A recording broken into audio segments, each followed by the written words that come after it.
മലയൻകീഴ് ശ്രീകൃഷ്ണസ്വാമി ക്ഷേത്രത്തിലെ കൊമ്പനാന വല്ലഭൻ ഒന്നുറങ്ങിയിട്ട് വർഷങ്ങളാകുന്നു. വളർന്ന കൊമ്പുകൾ മുറിച്ചുമാറ്റുന്ന കാര്യത്തിൽ തീരുമാനം നീളുന്നതാണ് വല്ലഭന് ദുരിതമായത്. കഴിഞ്ഞ ദിവസം കൊമ്പ് മുറിക്കാൻ വനപാലകർ എത്തിയെങ്കിലും നാട്ടുകാരുമായി ഉണ്ടായ തർക്കത്തെ തുടർന്ന് മടങ്ങി. വല്ലഭന്റെ ബുദ്ധിമുട്ടുകൾ മനസ്സിലാക്കി കഴിഞ്ഞ വർഷമാണ് ക്ഷേത്രഭരണസമിതി അംഗങ്ങൾ കൊമ്പ് മുറിക്കാൻ അപേക്ഷ നൽകിയത്. എന്നാൽ ദേവസ്വം ബോർഡ് തയ്യാറാകുമ്പോൾ വനം വകുപ്പ് തയ്യാറാകുമ്പോൾ ദേവസ്വം ബോർഡും ഓരോ ഒഴിവുകഴിവുകൾ പറഞ്ഞ് സമയം നഷ്ടമാക്കി. കൊമ്പിന്റെ ഭാരവും നീളവും കൂടിയതോടെ വല്ലഭന് സ്വസ്ഥമായി ഒന്ന് നടക്കാനോ ഉറങ്ങാനോ തീറ്റയെടുക്കാനോ കഴിയാത്ത അവസ്ഥയാണ് ഇപ്പോൾ. കഴിഞ്ഞ സീസണ് മുമ്പേ തന്നെ ആനയ്ക്ക് കൊമ്പ് മുറിക്കാൻ വേണ്ടി അപേക്ഷ കൊടുത്തു. പക്ഷേ ഫോറസ്റ്റ് റെഡിയാകുമ്പോൾ ദേവസ്വം ബോർഡ് ആവില്ല, ദേവസ്വം ബോർഡ് ശരിയാകുമ്പോൾ കൊമ്പ് മുറിക്കാനുള്ള ആൾക്കാർ ശരിയാവുന്നില്ലെന്നൊക്കെ പറഞ്ഞിങ്ങനെ നീണ്ടു പോവുകയാണ്. നാട്ടുകാരുടെയും ഭക്തരുടെയും പ്രതിഷേധത്തെ തുടർന്ന് കഴിഞ്ഞ ദിവസം വനപാലകർ എത്തി. കൊമ്പ് മുറിച്ച ശേഷം ആനയ്ക്ക് ബുദ്ധിമുട്ടുണ്ടാകാത്ത രീതിയിൽ അഗ്രഭാഗം മിനുസപ്പെടുത്തി നൽകണമെന്നായിരുന്നു നാട്ടുകാരുടെ ആവശ്യം. എന്നാൽ ഇക്കാര്യം ഉത്തരവിൽ പറഞ്ഞിട്ടില്ല എന്ന നിലപാടിൽ ഉദ്യോഗസ്ഥർ ഉറച്ചുനിന്നു. ഇതോടെ വീണ്ടും വാക്കേറ്റമായി കൊമ്പ് മുറിക്കാതെ ഉദ്യോഗസ്ഥർ മടങ്ങിയതോടെ വല്ലഭൻ വീണ്ടും ദുരിതത്തിലായി. ഡിസംബറിൽ ആനയ്ക്ക് നീരുകാലമാണ്. അതിനാൽ അടിയന്തരമായി കൊമ്പ് മുറിച്ചില്ലെങ്കിൽ പിന്നെയും മാസങ്ങൾ കാത്തിരിക്കേണ്ടി വരുമെന്നാണ് ആനപ്രേമികൾ പറയുന്നത്. ന്യൂസ് 18 മലയൻകീഴ്. കാസർഗോഡ് വെള്ളിക്കോത്ത് പാലത്തുങ്കാൽ പാലം അപകടാവസ്ഥയിൽ. വലിയ വാഹനങ്ങൾ പോകുമ്പോൾ പാലത്തിന് കുലുക്കം അനുഭവപ്പെടുന്നതായി നാട്ടുകാർ പറയുന്നു. റോഡ് നവീകരണത്തിനായി 5 കോടിയോളം രൂപ മാറ്റിവെച്ചെങ്കിലും പാലം പുതുക്കിപ്പണിയാൻ തീരുമാനമായില്ല. മടിയൻ വെള്ളിക്കോത്ത് റോഡിലെ പാലത്തിങ്കൽ പാലമാണ് അപകടാവസ്ഥയിലായത്. തൂണുകളും സ്ലാബുകളും ദ്രവിച്ച നിലയിലാണ്. കോൺക്രീറ്റ് ഭാഗങ്ങൾ പല സ്ഥലങ്ങളിലും വിണ്ടുകീറി കമ്പികൾ പുറത്തേക്ക് ഉന്തി നിൽക്കുകയാണ്. വലിയ വാഹനങ്ങൾ കടന്നുപോകുമ്പോൾ പാലത്തിന് കുലുക്കം അനുഭവപ്പെടുന്നതായി പ്രദേശവാസികൾ പറയുന്നു. കാസർഗോഡ് വികസന പാക്കേജിൽ ഉൾപ്പെടുത്തി 4.73 കോടിയുടെ നവീകരണം തുടങ്ങിയെങ്കിലും അപകടാവസ്ഥയിലായ പാലം പുതുക്കിപ്പണിയാൻ നിർദ്ദേശമില്ല. 5.5 മീറ്റർ വീതിയിൽ റോഡ് ടാർ ചെയ്താണ് നവീകരണം നടത്തുന്നത്. നിലവിൽ കലുങ്ക് നിർമ്മാണമാണ് നടക്കുന്നത്. ഇതാണ് നാട്ടുകാരെ ആശങ്കയിലാക്കിയത്. 10-25 വർഷത്തിലധികമായി അത് നിർമ്മിച്ചിട്ട് ഏകദേശം 35ഓളം വർഷത്തിലധികമായി. അങ്ങനെ വലിയ വാഹനങ്ങൾ അതിലൂടെ സഞ്ചരിക്കുമ്പോൾ വലിയ അപകടം സംഭവിക്കാൻ സാധ്യതയുണ്ട്. പാലം പുതുക്കിപ്പണിയാതെ റോഡ് നന്നാക്കിയിട്ട് ഫലമുണ്ടാകില്ല എന്നാണ് നാട്ടുകാർ പറയുന്നത്. മടിയൻ കവലയിൽ നിന്ന് തുടങ്ങി വെള്ളിക്കോത്ത് അവസാനിക്കുന്ന റോഡ് ചന്ദ്രഗിരി സംസ്ഥാന പാതയെയും ദേശീയപാതയും ബന്ധിപ്പിക്കുന്നതാണ്. ഇരുപാതകളിലും അറ്റകുറ്റപ്പണി നടക്കുമ്പോൾ അപകടങ്ങൾ സംഭവിച്ചാലും ബൈപ്പാസായി ഈ പാതയെ ഉപയോഗിക്കാറുണ്ട്. റോഡ് നവീകരണത്തോടൊപ്പം പാലം പുതുക്കിപ്പണിയാനുള്ള നടപടി അധികൃതരുടെ ഭാഗത്തു നിന്നുണ്ടാകണമെന്നാണ് നാട്ടുകാരുടെ ആവശ്യം. ന്യൂസ് 18 കാസർഗോഡ്. മൂവാറ്റുപുഴ നഗരവികസന പദ്ധതികളിൽ സുപ്രധാനമായ മുറിക്കല്ല് പാലത്തിന്റെ നിർമ്മാണം പാതിവഴിയിൽ. റോഡ് പണി എങ്ങും എത്താത്തതാണ് പാലത്തിന്റെ പണി പൂർത്തിയാകാത്തതിന് കാരണം.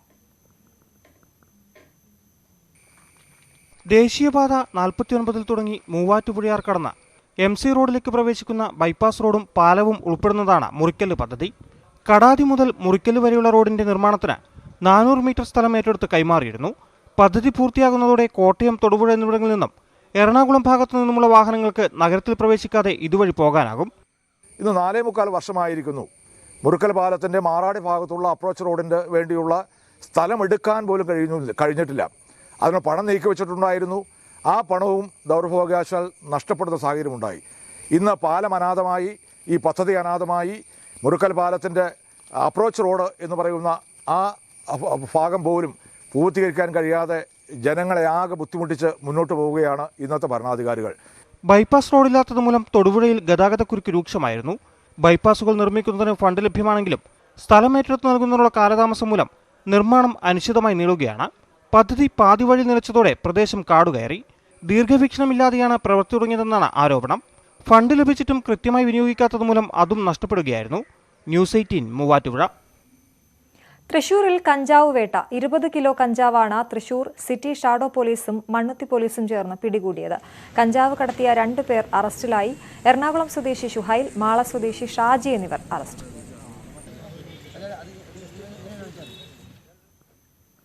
പെരുമ്പാവൂരിൽ ന്യൂജൻ മയക്കുമരുന്നുമായി വിദ്യാർത്ഥിയടക്കം 3 പേർ പിടിയിലായി. പൊതുമാർക്കറ്റിൽ 1 ലക്ഷത്തിലേറെ രൂപ വില വരുന്ന 45 LSD സ്റ്റാമ്പുകളാണ് പിടിച്ചെടുത്തത്. കോട്ടയ്ക്കൽ സ്വദേശി മുഹമ്മദ് ഫാരിസ്, മലപ്പുറം വഴിക്കടവ് സ്വദേശി ജുനൈസ്, കോഴിക്കോട് വെള്ളിമാട് വളപ്പിൽ അമൽദേവ് എന്നിവരാണ് അറസ്റ്റിലായത്. ഇതിൽ അമൽദേവ് വിദ്യാർത്ഥിയാണ്. കോവിഡ് പ്രതിരോധ പ്രവർത്തനങ്ങളുടെ ഭാഗമായി കുന്നംകുളത്ത് കർശന പരിശോധന. കുന്നംകുളം നഗരസഭ താലൂക്ക് ആശുപത്രിയുടെ നേതൃത്വത്തിൽ എൻഫോഴ്സ്മെന്റ് സ്ക്വാഡ് പരിശോധന സംഘടിപ്പിച്ചു. പോലീസ്, നഗരസഭ ആരോഗ്യ വിഭാഗം, റവന്യൂ വിഭാഗം തുടങ്ങിയ വിവിധ വകുപ്പുകളുടെ സഹകരണത്തോടെയാണ് പരിശോധന നടത്തിയത്. നഗരം കേന്ദ്രീകരിച്ച് 84 സ്ഥാപനങ്ങളിൽ പരിശോധന നടത്തി.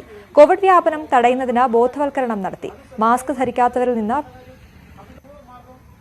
1500 രൂപ പിഴ ഈടാക്കി. തുടർന്നുള്ള ദിവസങ്ങളിലും കർശനമായ പരിശോധന നടത്തുമെന്ന് ആശുപത്രി സൂപ്രണ്ട് ഡോക്ടർ AV മണികണ്ഠൻ അറിയിച്ചു. വിഴിഞ്ഞം കടപ്പുറത്ത് വേളാപ്പാരയുടെ ചാകര. 5.5 കിലോഗ്രാം തൂക്കമുള്ള 400-ലേറെ വേളാപ്പാര മീനുകളാണ് കമ്പവലയിൽ കുരുങ്ങി കരയിലെത്തിയത്. 4 ലക്ഷം രൂപയ്ക്ക് മീൻ വിറ്റുപോയി. വേളാപ്പാര പെട്ടതറിഞ്ഞ് നിരവധി പേരാണ് തീരത്തെത്തിയത്. നാട്ടിലെങ്ങും വോട്ടംഗം.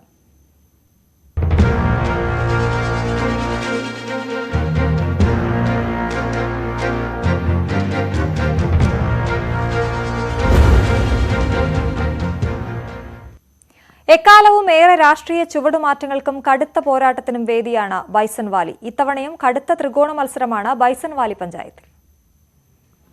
കുടിയേറ്റ ഗ്രാമമായ ബൈസൺ വാലി ഇത്തവണയും കടുത്ത പോരാട്ടത്തിനായി തയ്യാറെടുത്തു കഴിഞ്ഞു. വിജയമുറപ്പിക്കാൻ ഇടതുവലതു മുന്നണികൾക്കൊപ്പം NDAയും പ്രചാരണ രംഗത്ത് സജീവമാണ്.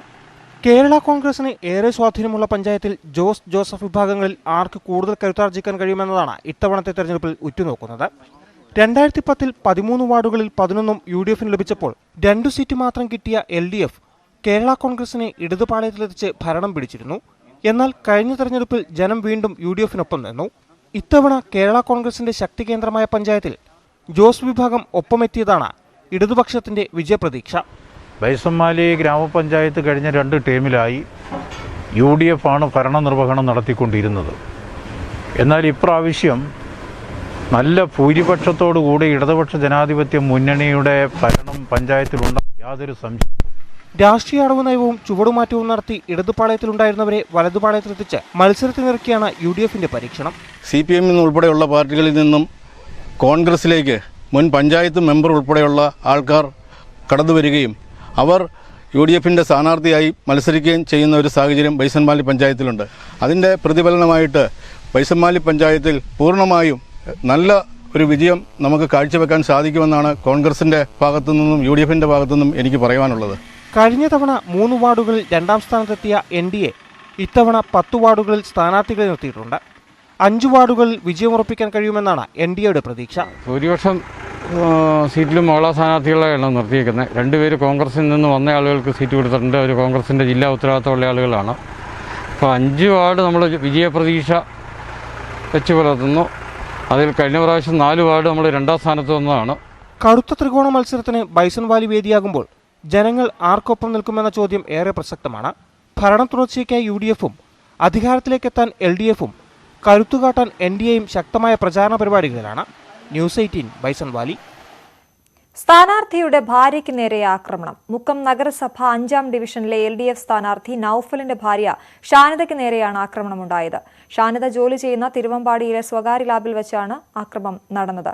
ഷാനിദയെ ഓമശ്ശേരിയിലെ സ്വകാര്യ ആശുപത്രിയിൽ പ്രവേശിപ്പിച്ചു. സ്ഥലത്തെ CCTVകൾ പോലീസ് പരിശോധിച്ചു വരികയാണ്. ബൈക്കെടുത്തിട്ട് തിരിച്ച് ലാബിലേക്ക് പോയി നോക്കിയപ്പോൾ അവിടെ വീണ് കിടക്കുക. അവൾ ശരിക്കും മാല കഴുത്തിലെ പൊട്ടി, പിന്നെ കഴുത്തിലൊക്കെ വലിയ പാടുകളും കാര്യങ്ങളൊക്കെ ആയിട്ട് സംസാരിക്കാനൊന്നും കഴിയാത്ത അവസ്ഥയിൽ വീണ് കിടക്കുക അവിടെ ചെയ്തത്. അപ്പോൾ ഞാൻ ചോദിച്ചു എന്താ പറ്റിയെന്ന് ചോദിച്ചപ്പോൾ ഒന്നും സംസാരിക്കാൻ പറ്റില്ല. അപ്പോൾ ഞാനൊരു പേപ്പറിൽ എന്നെ എഴുതാൻ പറഞ്ഞു എന്താ സംഭവിച്ചതെന്നുള്ളത് അവിടെ തന്നെ. അപ്പോൾ പറഞ്ഞു ഇങ്ങനെ നൗഫലിനെ ഞങ്ങൾ ശരിപ്പെടുത്തും, നൗഫലിനോട് മര്യാദയ്ക്ക് നിന്നോളാൻ പറ എന്നുള്ള രൂപത്തിലാണ് പിന്നെ അവൾ എഴുതി തന്നത്. അപ്പോൾ എന്നെ മാർക്ക് ചെയ്തുകൊണ്ട് ആളുള്ള ഒരു അക്രമമാണ് അവിടെ നടന്നത്. തദ്ദേശ തെരഞ്ഞെടുപ്പിൽ സീറ്റ് നിഷേധിക്കപ്പെട്ട മുസ്ലിം ലീഗ് നേതാവിന്റെ ഫേസ്ബുക്ക് പോസ്റ്റ് സമൂഹ മാധ്യമങ്ങളിൽ ചർച്ചയാകുന്നു. Muslim League Muliyar panchayat president KV Muhammad കുഞ്ഞാണ് പാർട്ടിയിലെ പണാധിപത്യത്തെക്കുറിച്ച് ഫേസ്ബുക്കിൽ കുറിപ്പ് പോസ്റ്റ് ചെയ്തത്. പണമില്ലാത്തതുകൊണ്ട് ഇതുവരെ തനിക്കൊരു കുറവും വന്നിട്ടില്ലെന്നും ഇപ്പോഴാണ് വിനയായതെന്നും KV മുഹമ്മദ് കുഞ്ഞി കുറിപ്പിൽ പറയുന്നു. പണം തനിക്ക് സമ്പത്തിന്റെ ഭാഗമല്ലെന്നും സുഹൃത്തുക്കളാണ് തന്റെ സമ്പത്തെന്നും പറഞ്ഞാണ് കുറിപ്പ് തുടങ്ങുന്നത്. മുസ്ലിം ലീഗ് മുളിയാർ പഞ്ചായത്ത് പ്രസിഡന്റും യൂത്ത് ലീഗ് മുൻ നേതാവുമായ KB മുഹമ്മദ് കുഞ്ഞിയാണ് പാർട്ടിയിലെ പണാധിപത്യം ചർച്ചയാക്കും വിധം സമൂഹ മാധ്യമങ്ങളിൽ കുറിപ്പിട്ടത്. ഇതിനെ അനുകൂലിച്ച് നിരവധി പ്രവർത്തകരാണ് കമന്റ് ചെയ്തിട്ടുള്ളത്. ജില്ലാ പഞ്ചായത്ത് ദേലമ്പാടി ഡിവിഷൻ സീറ്റാണ് KB മുഹമ്മദ് കുഞ്ഞി നേതൃത്വത്തോട് ആവശ്യപ്പെട്ടിരുന്നത്. എന്നാൽ മുൻ MLA PB അബ്ദുൾ റസാഖിന്റെ മകൻ PB ഷഫീഖിനെയാണ് നേതൃത്വം അവിടെ സ്ഥാനാർത്ഥിയാക്കിയത്. മുളിയാർ പഞ്ചായത്തിലെ ഒരു വാർഡിലേക്ക് KBയെ പരിഗണിച്ചിരുന്നുവെങ്കിലും അതും ലഭിച്ചില്ല. ഇതോടെയാണ് മുസ്ലിം ലീഗിലെ പണാധിപത്യം ചർച്ചയാക്കിക്കൊണ്ട് KB മുഹമ്മദ് കുഞ്ഞി വിവാദ കുറിപ്പെഴുതി ഫേസ്ബുക്കിൽ പോസ്റ്റ് ചെയ്തത്. ആ പോസ്റ്റ് എൻ്റെ വ്യക്തിപരമായിട്ടുള്ള ഒരു അഭിപ്രായം അത്രയേ ഉള്ളൂ. അതിൽ പൊളിറ്റിക്സായിട്ട് യാതൊരു ബന്ധമില്ല. അതിന് സമ്പത്ത് ഉള്ളവർക്ക് മാത്രം ആണ് ഇതൊക്കെ കൊടുക്കുന്നത് എന്നുള്ള അഭിപ്രായം അങ്ങനൊന്നുമില്ല എനിക്ക്. എല്ലാ രാഷ്ട്രീയ പാർട്ടിയിലും ഇന്ന് സമ്പത്ത് പ്രധാന ഘടകമാണ്. എല്ലാ രാഷ്ട്രീയ പാർട്ടിയിലും സമ്പത്ത് പ്രധാന ഘടകമാണ്. അതിപ്പം കമ്മ്യൂണിസ്റ്റ് പാർട്ടിയിൽ പോലും അങ്ങനെ ഒരു ഘടകമായിട്ട് വന്നു എന്നുള്ളതാണ് അത്ഭുതപ്പെടുത്തുന്നത്. പോസ്റ്റിൽ രാഷ്ട്രീയമില്ലെന്നും എന്നാൽ പണാധിപത്യം സ്ഥാനാർത്ഥി നിർണയത്തിന്റെ മാനദണ്ഡമാക്കുന്നത് ജനാധിപത്യത്തെ ദുർബലപ്പെടുത്തുമെന്നും KB മുഹമ്മദ് കുഞ്ഞി പറഞ്ഞു. KV Baiju, news 18, Kasaragod. തദ്ദേശ തെരഞ്ഞെടുപ്പിന് മുന്നോടിയായി ഇടുക്കിയിലെ അതിർത്തി മേഖലകളിലും പരിശോധന കർശനമാക്കി. കേരള തമിഴ്നാട് അതിർത്തിയായ കമ്പമെട്ട് ചെക്ക് പോസ്റ്റിൽ പോലീസ്, എക്സൈസ്, വനംവകുപ്പ് എന്നിവരുടെ സംയുക്ത ആഭിമുഖ്യത്തിലാണ് പരിശോധന തുടങ്ങിയത്. തെരഞ്ഞെടുപ്പെടുത്തതോടെ സുരക്ഷാ മുൻകരുതലിന്റെ ഭാഗമായിട്ടാണ് അതിർത്തി ചെക്ക് പോസ്റ്റുകളിൽ പരിശോധന നടത്തുന്നത്. വിവിധ വകുപ്പുകളെ ഏകോപിപ്പിച്ചാണ് പരിശോധന. ഇതിന്റെ ഭാഗമായി പ്രധാന അതിർത്തി ചെക്ക് പോസ്റ്റായ കമ്പമെട്ടിൽ പോലീസ്, എക്സൈസ്, വനംവകുപ്പ് തുടങ്ങിയവരുടെ നേതൃത്വത്തിൽ പരിശോധന തുടങ്ങി. ഇവിടെ ഇപ്പോൾ ലോക്ക്ഡൗൺ പ്രമാണിച്ച് ചരക്ക് വാഹനങ്ങൾ മാത്രമേ കടത്തിവിടൂ. പിന്നെ പാസഞ്ചേഴ്സ് കുമളി വഴിക്കാണ് മറ്റൊരു പോകുന്നത്. ചരക്ക് വാഹനങ്ങൾ നമ്മൾ പരിശോധിക്കുന്നുണ്ട്. തെരഞ്ഞെടുപ്പ് കാലത്ത് വൻതോതിലുള്ള ലഹരി വസ്തുക്കളുടെ കടത്ത്, വോട്ടർമാരെ സ്വാധീനിക്കുന്നതിനായി പണവും മറ്റു പാരിതോഷികങ്ങളും എത്തിക്കുന്നതിന് തടയിടുന്നതിനാണ് ലക്ഷ്യം. ന്യൂസ് 18 ഇടുക്കി. ഗതാഗതക്കുരുക്കിൽ വീർപ്പുമുട്ടുന്ന ഇടുക്കി രാജകുമാരിയിൽ ക്യാമറകൾ സ്ഥാപിക്കാൻ തീരുമാനം. രാജാക്കാട് പോലീസും പഞ്ചായത്ത് മർച്ചന്റ് അസോസിയേഷനും ചേർന്നാണ് ക്യാമറകൾ സ്ഥാപിക്കുന്നത്. ഇടുക്കിയിലെ തിരക്കേറിയ ഇടങ്ങളിലൊന്നാണ് രാജകുമാരി ടൗൺ. റോഡിനിരുവശത്തും അനധികൃത പാർക്കിംഗും ഇതുമൂലം ഗതാഗതക്കുരുക്കും രൂക്ഷമാണ്. സ്വകാര്യ വാഹനങ്ങളിലെ യാത്രക്കാരും ടാക്സി തൊഴിലാളികളും തമ്മിൽ വാക്കുതർക്കങ്ങളും പതിവാണ്. ഈ പ്രതിസന്ധിക്ക് പരിഹാരം കാണുകയാണ് രാജാക്കാട് പോലീസ്. അനധികൃത പാർക്കിംഗിന് തടയിടാൻ ട്രാഫിക് പരിഷ്കാരങ്ങൾ ഏർപ്പെടുത്തും. ഇതിന്റെ ഭാഗമായി മർച്ചന്റ് അസോസിയേഷനുമായി സഹകരിച്ച് ക്യാമറകൾ സ്ഥാപിക്കും. രാജാക്കാട് ലിമിറ്റിലെ മറ്റൊരു ടൗണായ രാജകുമാരിയിലും ഇതേപോലെ ട്രാഫിക് സംബന്ധമായിട്ട് ഒരുപാട് വിഷയങ്ങളുണ്ട്. അലക്ഷ്യമായ പാർക്കിംഗാണ് ഏറ്റവും പ്രധാനമായിട്ടും. റോഡ് ബ്ലോക്ക് ആവുന്ന ഒരവസ്ഥയുണ്ടായിരുന്നു. അപ്പോൾ അതിനെ തുടർന്ന് പഞ്ചായത്തും അവിടുത്തെ മർച്ചൻറ്റ്സ് അസോസിയേഷനും പോലീസും ചേർന്ന് അവിടെ ക്യാമറ സ്ഥാപിക്കുന്നതിന് വേണ്ടി തീരുമാനമെടുത്തിട്ടുണ്ട്. ഏകദേശം ഒരു 10ഓളം ക്യാമറകളാണ് സ്ഥാപിക്കാനായി ഉദ്ദേശിക്കുന്നത്. അടുത്ത ഉടനെ തന്നെ അവിടെ ക്യാമറ ഇൻസ്റ്റാളേഷൻ പൂർത്തിയാകുന്നതാണ്. പുതിയ പരിഷ്കാരങ്ങൾ നടപ്പാക്കുന്നതോടെ അനധികൃത പാർക്കിംഗിനും മണിക്കൂറുകൾ നീളുന്ന ഗതാഗതക്കുരുക്കിനും പരിഹാരമുണ്ടാകുമെന്നാണ് പ്രതീക്ഷ. ന്യൂസ് 18 രാജകുമാരി. ഇനി കാർഷിക കേരള.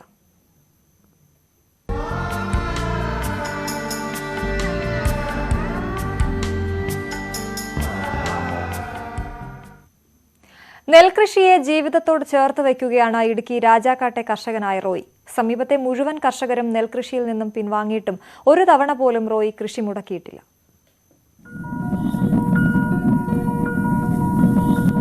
ഏറ്റവും കൂടുതൽ നെൽകൃഷിയുണ്ടായിരുന്ന കുടിയേറ്റ ഗ്രാമമാണ് രാജാക്കാട്. 110 ഹെക്ടർ പാടശേഖരമുള്ള രാജാക്കാട് പഞ്ചായത്തിൽ ഇപ്പോൾ കൃഷിയിറക്കുന്നത് 10 ഹെക്ടറിൽ താഴെ മാത്രം. പാടശേഖരങ്ങൾ ഭൂരിഭാഗവും തരിശായി കിടക്കുകയാണ്. മറ്റിടങ്ങളിൽ തന്നാണ്ട് വിളകൾ ഇടം പിടിച്ചു. തൊഴിലാളി ക്ഷാമവും അമിത ഉൽപാദന ചെലവും മതിയായ സർക്കാർ സഹായവും ഇല്ലാത്തതാണ് പലരും നെൽകൃഷിയിൽ നിന്നും പിൻവാങ്ങാൻ കാരണം. എന്നാൽ കടുത്ത പ്രതിസന്ധിയിലും റോയി ഇന്നുവരെ നെൽകൃഷി മുടക്കിയിട്ടില്ല. എന്നാ വെച്ചാൽ ഒരു വർഷത്തിൽ 2 കൃഷി നമ്മൾ ചെയ്യാറുണ്ട്. അത് ഒരിക്കലും മുടങ്ങാതെ തന്നെ നമ്മളത് എല്ലാ വർഷവും ചെയ്യാറുണ്ട്. ലാഭനഷ്ടമൊന്നും നോക്കാറില്ല. നമുക്ക് ലാഭം നഷ്ടം നോക്കി കഴിഞ്ഞാൽ നമുക്ക് കടയിൽ നിന്ന് മേടിച്ച് കഴിഞ്ഞാൽ ഇതിൻ്റെ പകുതി മുടക്കിന് നമുക്ക് അരി മേടിച്ചെടുക്കാൻ പറ്റും. പക്ഷേ നമ്മുടെ അധ്വാനം വേറെ, പ്രയത്നങ്ങളും എല്ലാം വേറെയാണ്. എന്നാൽ പോലും നല്ല വിഷമയമില്ലാത്ത നല്ല ആഹാരം, നല്ല ചോറ് ഉണ്ണാം എന്നുള്ള ഒരു ഒറ്റ ഉദ്ദേശത്തോടെ തന്നെയാണ് നമ്മൾ ഈ നെൽകൃഷി ചെയ്യുന്നത്. അല്ലാണ്ട് നമ്മൾ സംഘക്കാർക്ക് കൊടുക്കുന്ന പോലെയുള്ള കൂടുതൽ സബ്സിഡിയോ കാര്യങ്ങളോ ഒന്നും നമുക്ക് കൃഷിക്കാരന് തരുന്നില്ല.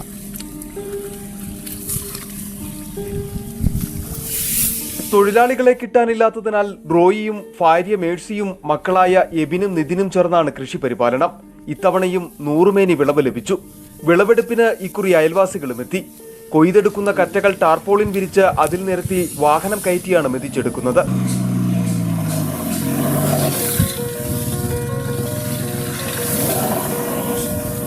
നെൽകൃഷി പ്രോത്സാഹിപ്പിക്കുന്നതിന് സർക്കാർ സംഘങ്ങൾക്കും JLG ഗ്രൂപ്പുകൾക്കും സഹായങ്ങൾ നൽകുന്നുണ്ട്.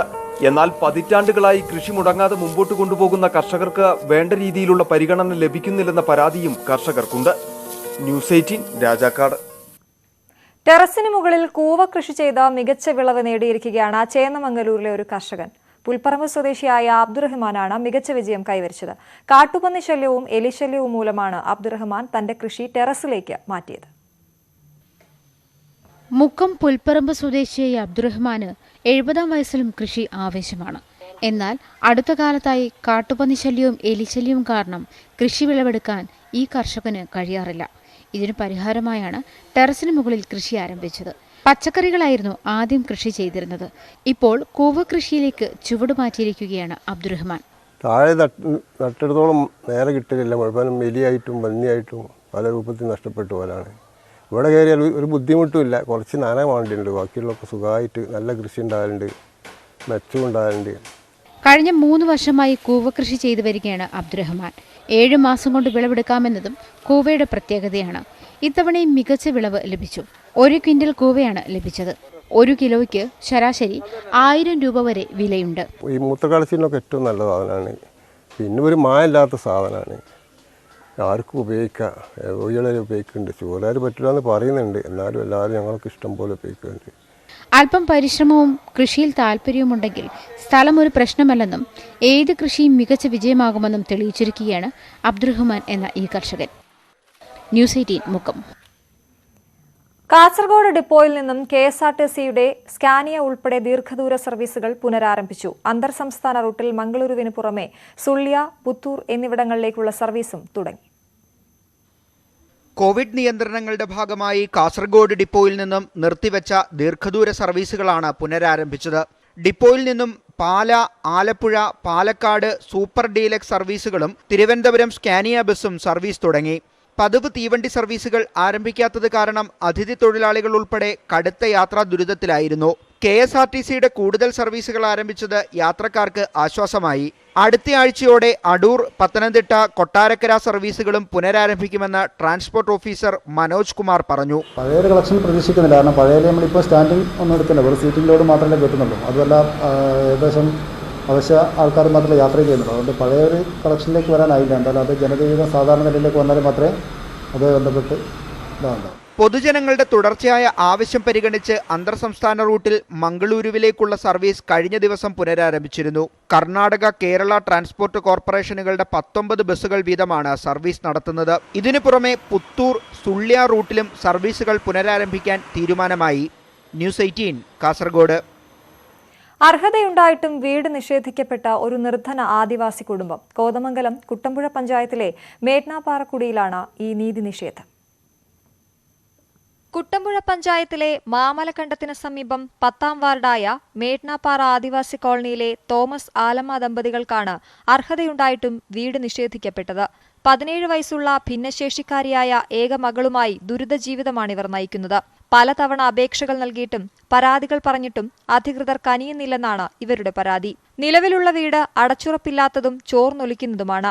തളർന്നു കിടക്കുന്ന മകൾ അനിതയെ ആശുപത്രിയിലെത്തിക്കാൻ ഗതാഗത സൗകര്യമില്ലാത്തതിനാൽ രോഗബാധിതർ കൂടിയായ മാതാപിതാക്കൾ പാടുപെടുകയാണ്. ഈ കൊച്ചിനെ ഓർത്തെങ്കിലും വീടെങ്കിലും കിട്ടണ്ടാലും ഈ കൊച്ചിനെ ഓർത്തെങ്കിലും കൊച്ചി ഈ വെള്ളത്തിൽ ഇട്ടു ഒഴുകുക നടക്കുന്നത്. നീ നടക്കാത്ത കൊച്ചി നിറങ്ങുക ഈ വെള്ളത്തിൽ. മേട്നാപ്പാറ ആദിവാസി കോളനിയിലെ അപേക്ഷ വച്ച മറ്റുള്ളവർക്കെല്ലാം വീട് ലഭിച്ചപ്പോൾ ഇവർ മാത്രം തഴയപ്പെട്ടുവെന്നാണ് പരാതി. 22 വർഷമായി ഇവിടെ താമസിച്ചു വരികയാണ് ഈ കുടുംബം. ന്യൂസ് 18 കുട്ടമ്പുഴ. അതിർത്തി വിഭജനത്തിലെ പോരായ്മ കാരണം വേണ്ട ആനുകൂല്യങ്ങൾ ലഭിക്കാതെ ദുരിതത്തിലാവുകയാണ് മലപ്പുറം ആലങ്കോട് പഞ്ചായത്തിലെ 10ഓളം കുടുംബങ്ങൾ. പേര് പറയുമ്പോൾ സ്ഥലം തൃശൂരും രേഖകൾ മലപ്പുറത്തുമാണ്. കടവലൂർ വടക്കുമുറിയിലെ കുടുംബങ്ങൾക്കാണ് ഈ ദുരവസ്ഥ.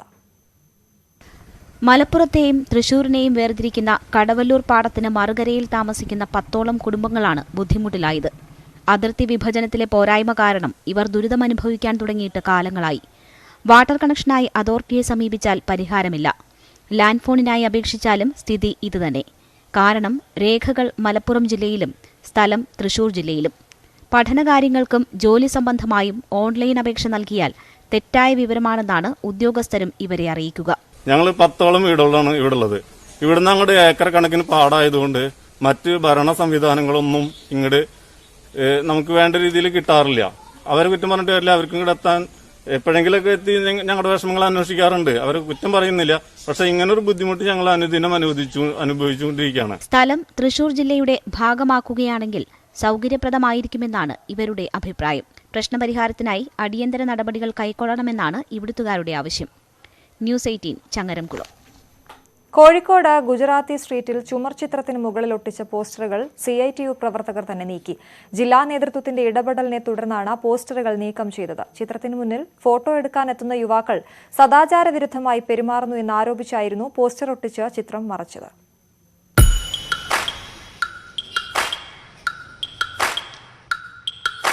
ഗുജറാത്തി സ്ട്രീറ്റിൽ ഇപ്പോൾ നിറയെ ചുമർ ചിത്രങ്ങളാണ്. ചിത്രങ്ങൾക്ക് മുന്നിൽ നിന്ന് ഫോട്ടോ എടുക്കാൻ നിരവധി പേർ തെരുവിലേക്ക് എത്താറുമുണ്ട്, കൂടുതലും ചെറുപ്പക്കാർ. എന്നാൽ ഇവിടെ ഫോട്ടോ എടുക്കലല്ല, സദാചാര ലംഘനമാണ് നടക്കുന്നതെന്നാരോപിച്ച് കഴിഞ്ഞ ദിവസം CITU പ്രവർത്തകർ പോസ്റ്ററുകൾ പതിച്ച് ചുമർ ചിത്രം മറച്ചു. CITU ദേശീയ പണിമുടക്കിന്റെ പോസ്റ്ററുകളാണ് ചിത്രത്തിൽ പതിച്ചത്. നാട്ടുകാരുടെ കൂടി ആവശ്യമനുസരിച്ചാണ് ചിത്രം മറച്ചതെന്ന് CITU പ്രവർത്തകർ സമ്മതിച്ചു. ഇവിടെ വച്ചിട്ട് ചെറിയ കുട്ടികളൊക്കെ പോലും പല രീതിയിൽ പോസ്റ്റിലാണ്. അപ്പോൾ നമുക്ക് പറയാൻ പറ്റാത്തൊരു സിറ്റുവേഷനിലാണ് പോസ്റ്റിലാണ് ഇവിടെ ഫോട്ടോസ് എടുക്കുന്നത്. നമ്മളെ വണ്ടി വരുന്ന സമയത്ത് പലതവണ നമ്മൾ അവരോട് മാറി നിൽക്കാൻ പറയുകയുണ്ടായി. നമ്മൾ മാറി നിൽക്കാൻ പറയുകയുണ്ടായി എന്ന് മാത്രമല്ല, മറ്റു രീതിയിൽ നമ്മളെന്തെങ്കിലും അവരായിട്ട് പെരുമാറി കഴിഞ്ഞാൽ അത് സദാചാര വകുപ്പിൽ പോയി പോകും. ഇവിടെ അങ്ങനെ ചെയ്യുമ്പോൾ അവർക്ക് തന്നെ ഒരു പരാതിയും കാര്യങ്ങളും മുമ്പ് ഇവിടെ ഉണ്ടായിട്ടുണ്ട്. പല പരാതികളും, നിരന്തരം പരാതികൾ ഇവിടെ ഉണ്ടായിട്ടുണ്ട്.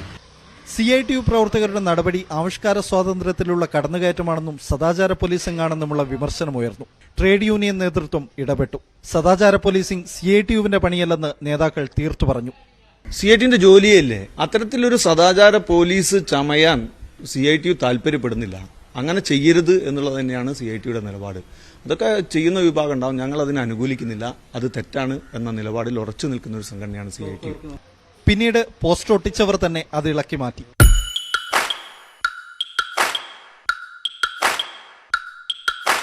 പോസ്റ്റർ തൽക്കാലം മാറ്റുന്നുണ്ടെങ്കിലും സദാചാര ലംഘനം ഗുജറാത്തി തെരുവിൽ അനുവദിക്കില്ലെന്ന നിലപാടിൽ തന്നെയാണ് പ്രവർത്തകർ. സ്വരൂപ് നിവേദിക്കൊപ്പം അശ്വിൻ വല്ലത്ത്, ന്യൂസ് 18 കോഴിക്കോട്. നാട്ടുവർത്തമാനം പൂർണ്ണമാകുന്നു. കൂടുതൽ വാർത്തകൾക്കും വിശദാംശങ്ങൾക്കും malayalam.news18.com സന്ദർശിക്കുക.